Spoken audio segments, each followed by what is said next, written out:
So hello friends, मेरा नाम आशीष और आप देख रहे हैं यूट्यूब चैनल आशीष कैफे। तो गाइस देखिए, जैसा कि मैंने इसमें 2 क्वेश्चन आपको पहले करवाए थे बी प्रोग्राम 5th सेमेस्टर का पॉलिटिकल साइंस का। ठीक है, तो ये आपका क्वेश्चन नंबर तीसरा है। ठीक है, तीसरा में देखिए क्या है, मैं तीसरा थोड़ा पढ़ के बता दूँ। बिल्कुल very very most important question आपको बता रहा हूँ आज। बहुत मेहनत से मिल रहा है आपका क्वेश्चन, और मैं बहुत मेहनत से उस चीज़ को करके मैं आपको दिखा रहा हूँ और बता रहा हूँ। ठीक है, और अगर आपको नोट्स करना हो तो आप नोट्स भी कर सकते हैं, और पढ़ना हो तो आप आराम से पढ़ भी सकते हैं। ठीक है, तो चलिए हम वीडियो स्टार्ट करते हैं। देखिए क्वेश्चन नंबर तीसरा क्या कह रहा है कि प्रशासनिक प्रक्रिया एक निर्णय निर्माण की प्रक्रिया है। हर्बर्ट साइमन के निर्णय सिद्धांत की सहायता से व्याख्या कीजिए। किसकी सहायता से? हर्बर्ट साइमन के निर्णय सिद्धांत की सहायता से व्याख्या करने के लिए कहा गया है।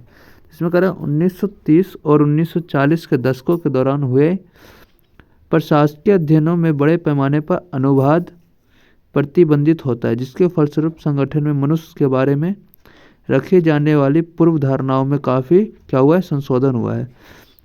इन अध्ययनों ने सामाजिक व्यवस्था की सैद्धांतिक रचना क्या की है, विकसित की है, तथा मानव व्यवहार की कुछ सारभूत धारणाओं को आधारशिला रखी है।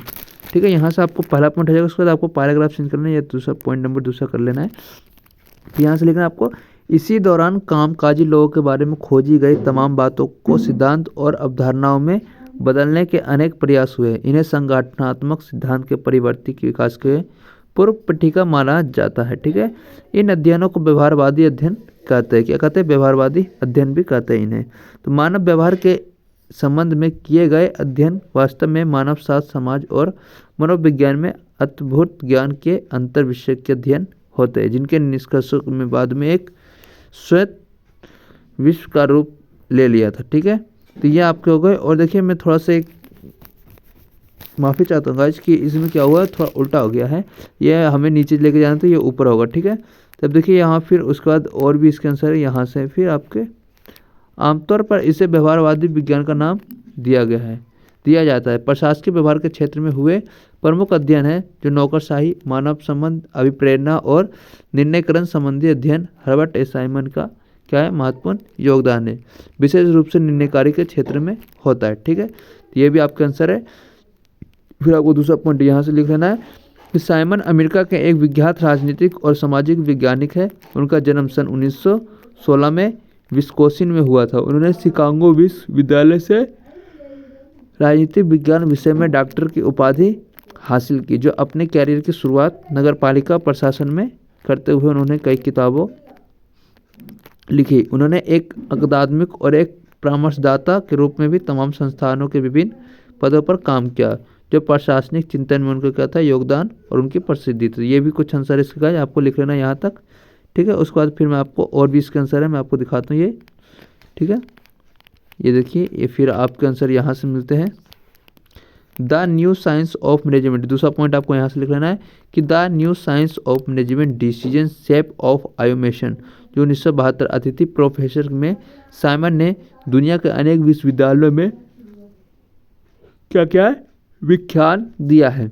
उन्हें बहुत से पुरस्कार हासिल हुए और दुनिया के अनेक विश्वविद्यालयों ने उन्हें माना डॉक्टर की उपाधि क्या की है, प्रदान की है। ठीक है, तो इस प्रकार है आपके आंसर। तो ये भी आपको लिख लेना है, पॉइंट चेंज कर करके। ठीक है, ये कुछ आपके आंसर हैं और वो आपको कर लेना है बिल्कुल आराम से। ये देख लीजिए आप। और गाइस, अगर वीडियो अच्छा लगे तो लाइक जरूर कीजिए, कमेंट कीजिएगा, दोस्तों को भी शेयर करना तो बिल्कुल ना भूलिएगा, इससे हर एक दोस्त की हेल्प हो सके इस वीडियो से। ठीक है, ये देखिए आपको यहाँ तक कर लेना, प्रभावित थे। ठीक है, तो आपको क्वेश्चन नंबर तीसरा है, मैं आपको बता दूं, बार बार बोल रहा हूँ, क्वेश्चन नंबर तीसरा। फिर आपको यहाँ दूसरा पॉइंट लिखना है। फिर लिखना है कि साइमन प्रशासन को निर्णयकरण के समतुल्य मानते हैं। उन्होंने इस बात पर जोर दिया है कि निर्णय कैसे लिए जाते हैं और कैसे उन्हें और ज़्यादा क्या करते हैं, प्रभावकारी बनाया जाता है, और कैसे उन्हें ज़्यादा प्रभावकारी बनाया जाता है। और परंपरागत उपागम की संकीर्णता और व्यर्थता पर कठोर टिप्पणी करते हुए वो कहते हैं कि इससे पहले कोई प्रशासन के संबंध में अपरिवर्तनीय सिद्धांत गढ़े, उसे इस व्याख्या में भी सक्षम होना चाहिए। ठीक है, यहाँ हो गया। अब फिर आपको फिर पॉइंट चेंज करके ये लिखना है, बिल्कुल पॉइंट वाइज है। हमें कमेंट में भी आया था कि सर आप पॉइंट बाय पॉइंट में ही हमें करवाई। देखिए बिल्कुल आपको पॉइंट में ये आंसर और आराम से आप कर सकते हो। ठीक है, बिंदास, जिससे कि आपके बहुत अच्छे मार्क्स मिलने की संभावना हो सके।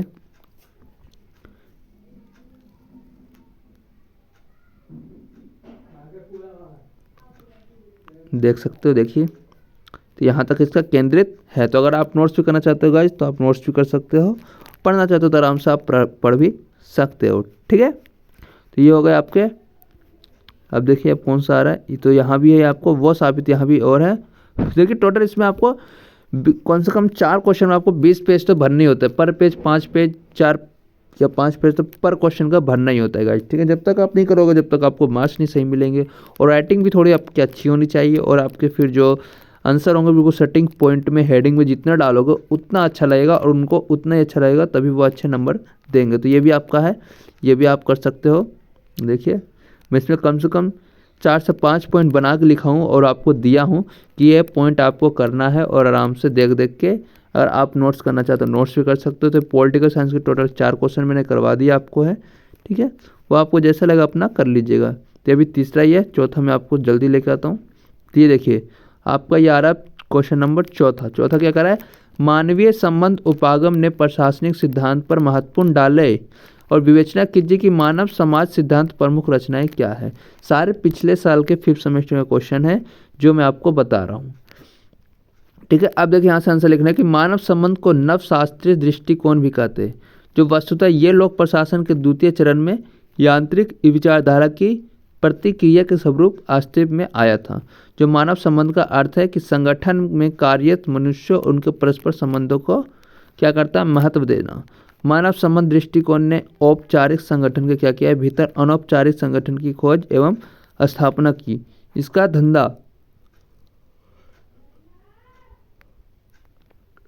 धंधा आस यह है कि कार्यरत व्यक्तियों का इस प्रकार अध्ययन विश्लेषण करना है। ठीक है, तो ये कुछ इस प्रकार चौथे का है, क्वेश्चन नंबर चौथे का है आंसर। ठीक है, ये देखिए आपको इसमें टोटल आपको 1 पॉइंट 2 पॉइंट 3 पॉइंट आपको बन चुके हैं। अब मैं आपको इसमें दिखा दूँ, ये देखिए फिर इसके कुछ है यहाँ से। मानव संबंध सिद्धांत का सार इस तथ्य में है कि संगठन में कार्मिक की स्थिति की निर्जीव पुर्जे की नहीं अपितु एक चेतन प्राणी की ही है। इसमें समझ व्यवहार मनोविज्ञान अभिप्राय आदि। इसमें कोई एडवर्टाइजमेंट आपको इस प्रकार लिखना है। उसके बाद पहला में लिखना है कि सर्वप्रथम मानव संबंध की चर्चा ओवन ने अपनी पुस्तक ह्यूमन इनवर्क्स मैनेजमेंट में की थी, और कार्टन लेविन जिसमें अलग अलग जो वैज्ञानिक थे वो अलग अलग अपनी चर्चा किए, तो उन्हीं के प्रकार में ये लिखा हुआ है, उसी प्रकार आपको लिख लेना है। ठीक है, यहाँ तक लिख लेना, आया तक है। नोट्स करना तो नोट्स पे कर सकते हो। ठीक है, अब देखिए फिर आपको दूसरा आता है, दूसरा एडवर्टाइजमेंट में जो फर्स्ट इंक्वायरी। ठीक है, पहले आपको पॉइंट है दूसरा फर्स्ट इंक्वायरी एथलीट ऑस्ट्रेलिया में जन्मे थे, जो एल्टन मेयो ने अमेरिका के हार्वर्ड विश्वविद्यालय में क्या किए थे, हार्वर्ड विश्वविद्यालय में प्रोफेसर के रूप में नियुक्त होने का बाद 1923 में फिलाडेल्फिया के निकट की कपड़ा मिल के बुनाई विभाग में श्रमिकों का अधिक मात्रा में क्या क्या आवाजाही किया था, कि समस्या पर हल किया था। ठीक है, इसका एडवर्टाइजमेंट किया कि हार्थन प्रयोग उनके बारे में बताया गया है, तो उनके बारे में लिखना चाहते हो तो लिख सकते हो। ठीक है, ये देख सकते हो अब आराम से। ये कुछ हो गए। अब आपको मैं दूसरा बता दूं, देखिए दूसरा है वृत्त प्रकाश प्रयोग या जांच कक्ष अध्ययन। इसका कुछ है, इसका कोई एडवर्टाइजमेंट है वो आपको लिख लेना है कि मेयो द्वारा जो सिद्धांत द फर्स्ट इंक्वायरी के बाद प्रतिपादित किया गए थे उन्हीं के आधार पर नेशनल एकेडमी ऑफ साइंस की क्या हुई थी, राष्ट्रीय शोध समिति ने जॉर्ज पेना के नेतृत्व में वेस्टर्न कंपनी के हाथन संयंत्र में प्रयोग शुरू किया। यह प्रयोग 2 चरणों में हुआ था, प्रकाश प्रयोग और अनुभौतिक चरणों। तो प्रथम चरण देखिए प्रकाश चरण परीक्षण के बारे में लिखा गया, आपको लिख लेना है। ठीक है, ये देखिए आप कर सकते हो।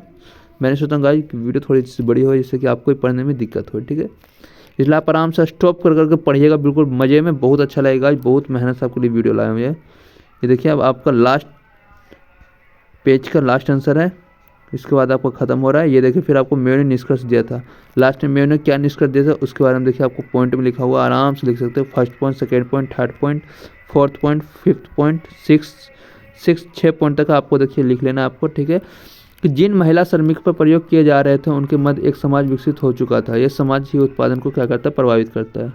दूसरा आपको उन श्रमिकों को पता था कि उन पर प्रयोग रहे, अतः उन्होंने विपरीत परिस्थितियों में भी उत्पादन बढ़ाया। ठीक है, तो ये कुछ इस तरह आपको पढ़ लेना है, लिख लेना है गाइज।